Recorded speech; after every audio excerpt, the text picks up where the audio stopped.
What can I say? You've already given it up for Heather Booth and filmmaker Lilly Rivlin. All right. All right.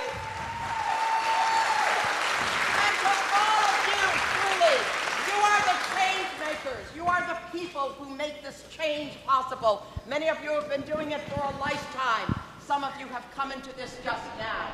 And we need to keep on the organizing and the movement building. And it's not a question of if, but only a question of when. I have a request. Will all the organizers stand up, please? Stand up, organizers. Come on, stand up. Look at each other. Look, look, look. All right. Okay, yay. Okay.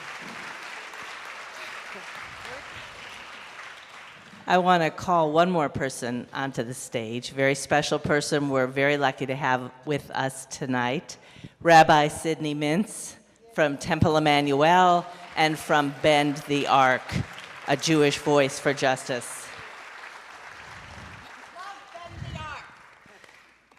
Okay, and everyone should have their own mic so we don't have any hoarseness.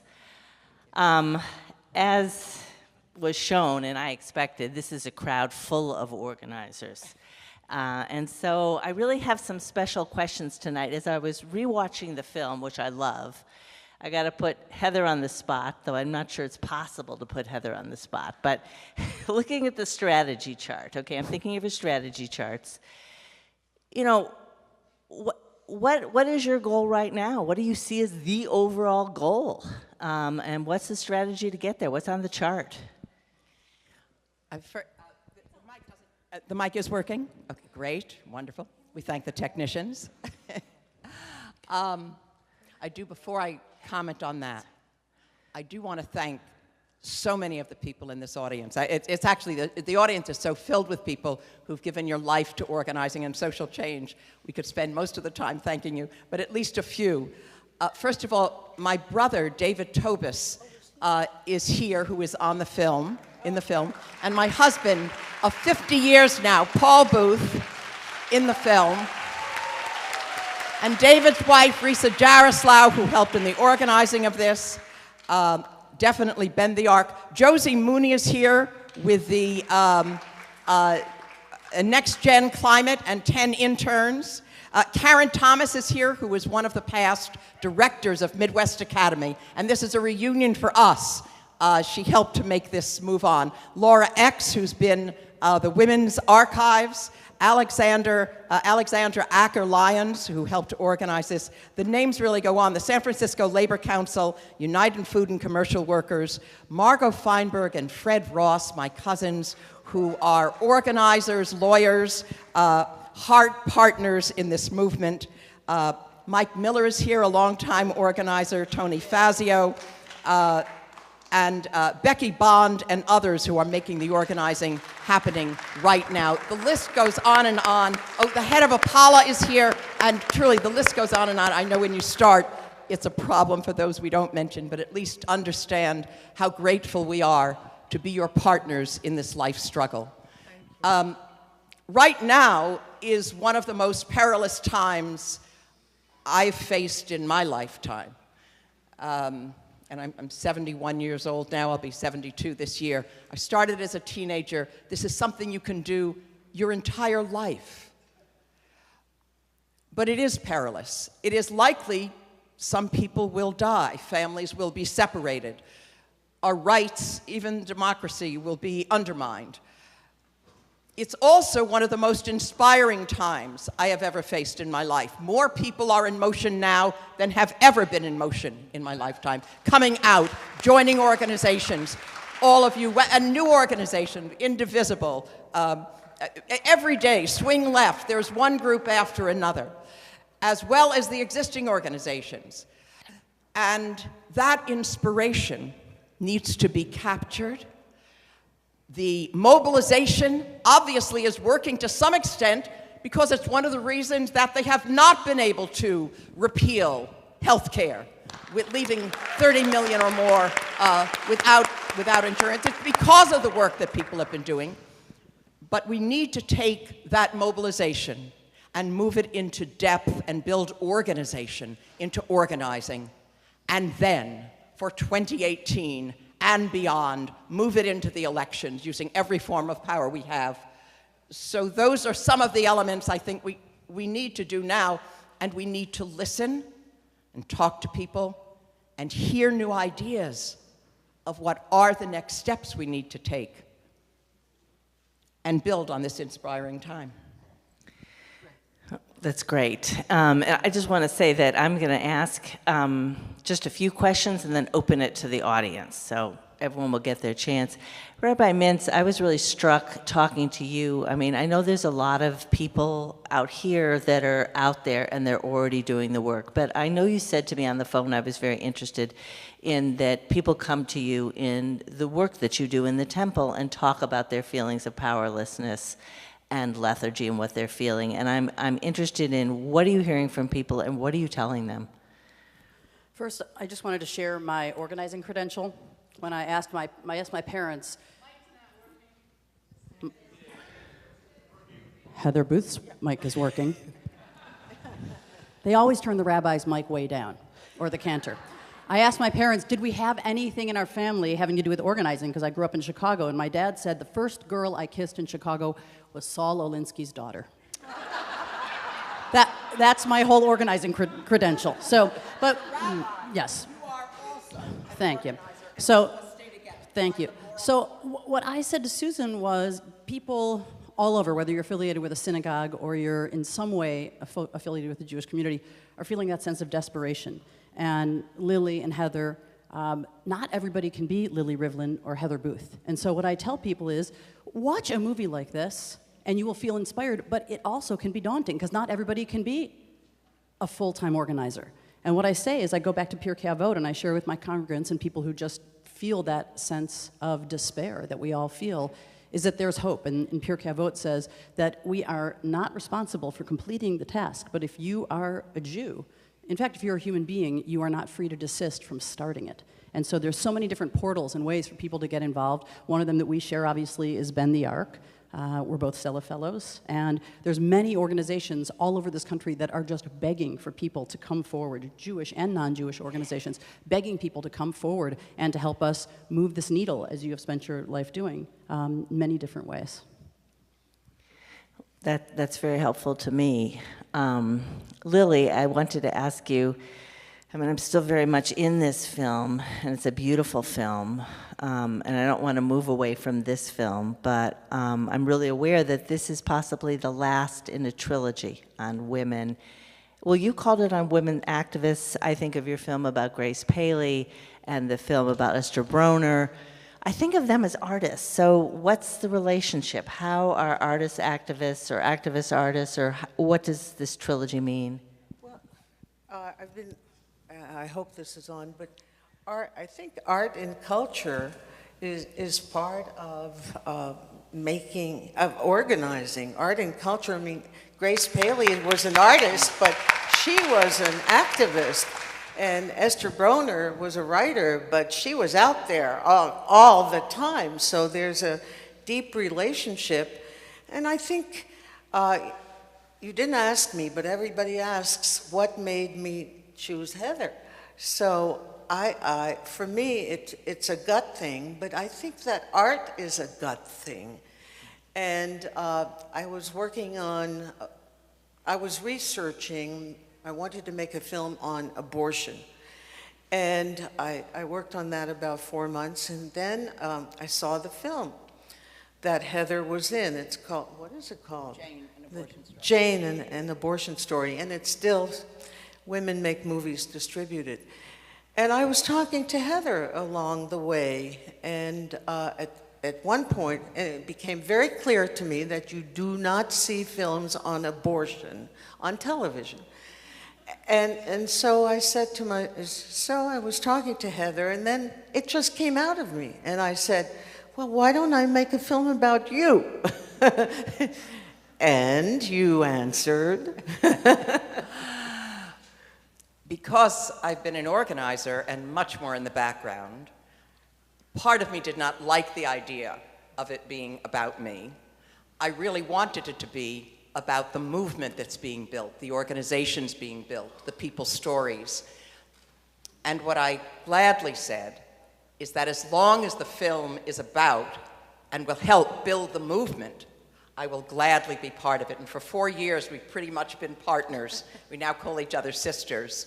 And by the way, for those who are interested in supporting the film as an organizing tool, we encourage you, we'd be glad to talk with you at the end of this, because we're trying to raise funds to support the film as an organizing tool. And there is a website. I wouldn't have called the website this, but it's www.heatherbooththefilm. And you can also donate there, as well as if you're interested in renting the film, you can contact Women Make Movies, and there'll be cards that I believe bend the arc. Do you have the cards for Bend the Arc? Yes, I believe the cards are out in tables out front and will be in all the And theaters. There's also 2 members from Bend the Arc, Carrie and Hannah, who will have clipboards And we for are everybody so to sign grateful up. for them and their volunteer effort. And there's a way to see a card to see how to engage the film. You can show it in all sorts of places. It was just shown at the NAACP National Convention in Baltimore last night. There's one other thing I wanted to say for what Lilly said about culture and organizing. We are so fundamentally for bread and roses. They go together. Yes, it is bread we fight for, but we fight for roses too. And Lilly brings both of them together. I thank you again, my sister. Thank you, thank you, thank you. I'd like to open it up now to questions from the audience. We have a mic going around that will find you. No. No? Okay. No? All right. Let's see. Question. Can you raise the lights just a little so we can see Come through here. more of the audience? Yeah. In the booth, if you can raise the lights so we can see. They're all the way up. They're up. Oh, they are. Hi, Hi. how are you, Heather Booth? It's Christine. Oh, Christine Pelosi. We've been partners politically. She is one of the lead trainers of women and lead trainers of people in the electoral and political system. An inspiration. Well, more important, I actually had to run out of the room at the end of because my mom called. So Nancy Pelosi says hi. And she was organizing me about health care. This is my question. Thank her for her leadership. Yes, ma'am. Okay, so a lot of us understand that we have to organize. And yet, we're finding it difficult to come together in this time. We agree that we don't like what Trump is doing, but we can't necessarily agree on what we should be doing. So what is your advice for people on how to get over the 2016 primary and the feeling that we have of powerlessness? We all thought that at this point we'd be pushing a Democratic administration from the left, but instead we're not. So what's your advice for people on how to get along with people who don't get along with them or who actively disagree with them? Well, first of all, a movement will also be messy. And so there will be disagreements.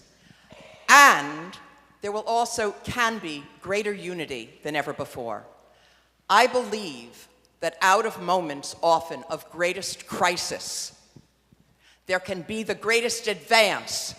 In fact, had the election gone as we wish it had gone, and many of us worked as hard as we could to make it go in a different direction, but we probably would not be making the kinds of changes that now need to be made.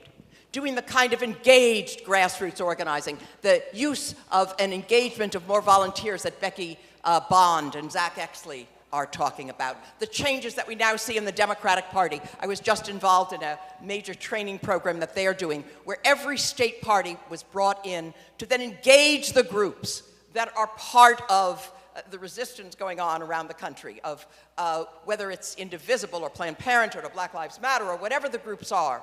And to say that this is outward looking as well as building a new infrastructure.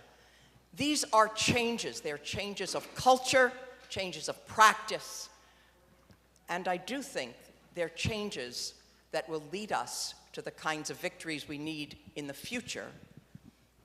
But we have to actually do that organizing in places where we have not been before, and take your training. I want to add something to that, because the other day I met Joan Blaze. Is she here by any chance? Move On. The founders of Move On. Move On. Are you here? Oh, anyway, they've got a program that really sounds very good, where people come together, both left and right, and they talk. And, you know, I'm always for small groups talking, because that's how the feminist movement started.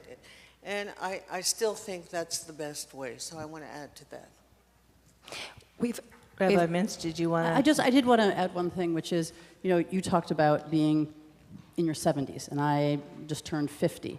And one of the things that I think is so critical is, no matter what your age, is to reach down, reach to the generations, reach to your children and your grandchildren, and if they won't listen to you, reach to their friends who might, because nobody wants to listen to their parents, but some of their friends will. And I think galvanizing young people who really feel that sense of hope that we have, the people who have experienced the last 80, 70, 60, 50 years and had daunting and critical hurdles, who still have hope. And I think that that's one thing we have to keep. I mean, every single time I'm in a group of people, every time I have people in their 20s, 30s, 40s, I say, why aren't you running for office?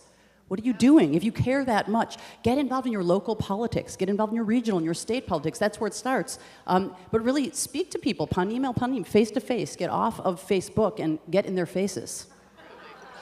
We have a question in. It's really great. Do we have another question? Yes, question in the back center. Thank you for a wonderful and very inspiring movie. Fannie Lou Hamer was a good friend of mine and an inspiration for me for many years. Heather, who inspires you now? And when you get tired, what's the drive that keeps you going? By the way, and what is your name? The picture of me playing the guitar is with, many of you knew this, but is with Fannie Lou Hamer outside of her home in Rollville, Mississippi, when I was 18. What is your name, sir? I'm Malcolm Gisson, and I was in Mississippi from 1966 for years thereafter. I started as a first-year law student with the Lawyers Committee and met Fannie Lou and many other black leaders, and she was just an extraordinary woman. We thank you, and also we thank the CRM Vets, here with the CRM Vets website, who's also, there are many people here who are veterans of, who are veterans of SNCC and this other elements, CORE and other groups in the civil rights movement. One thing several things, I'd say, I think I have three things that particularly keep me going. One is, honestly, you and events like this. Lilly and I are going around the country, which we didn't really anticipate at the start, but because there is such an inspiring movement developing, and then you'll spread the message. We had a friend came in and said, you know, I was coming in, I'm feeling like I'm going to slit my wrists. I hope I have something optimistic to say when I leave. We hope you do, and we hope you take that message. So in fact, it's not just these audiences, but these audiences magnified, and young people coming into the movement. So the people themselves is really what gives us strength and enduring strength. Secondly, I do think that we need to think of ourselves as long-distance runners. This is not a sprint. It's a long-distance fight. And it goes on. There was a song from the civil rights movement. They say that freedom is a constant struggle. It does say, I've struggled so long. We must be free. We must be free. And so we do things. I'm in 2 different book clubs.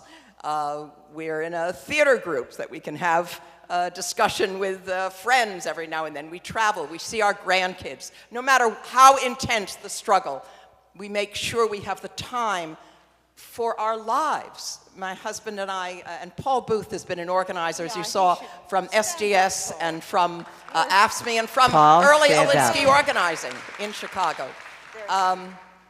And we do work at it. And because we work at it, I also think it gets better and better. so one is the inspiration of the people. A second is the ensuring that we have things that feed us personally so that we take care of ourselves in this struggle. But third, I think a major reason that people often burn out is they don't have a sense that the struggle is worth the effort. They don't have a sense of a strategy that makes some of the hardship, and there is some hardship, worth the investment. But it is when there is a strategic plan, and it's one of the reasons that I think that the training that Midwest Academy, or what Christine does, or what others do here, is so important. For those interested in the Academy, by the way, you can find it on the web, also at www.midwestacademy.com. And I am glad to see you're here and that you also are continuing the struggle. Thank you for your life of commitment. I'd like to hear what the rabbi thinks about that. That's what I was going to say. Yeah. Oh, you were going to say that too, yeah. Where do you get it? Well, I do have to say a lot of it comes from small groups of committed people that we turn to when we feel that sense of hopelessness, and our elders. So it's a combination of going to people like the two of you, people who have sage wisdom about the past that will carry us. And there's that beautiful quote from Martin Luther King Jr., Dr. King, but it's misquoted by one word in the film, that the arc of the moral justice, the arc of the moral universe bends towards justice.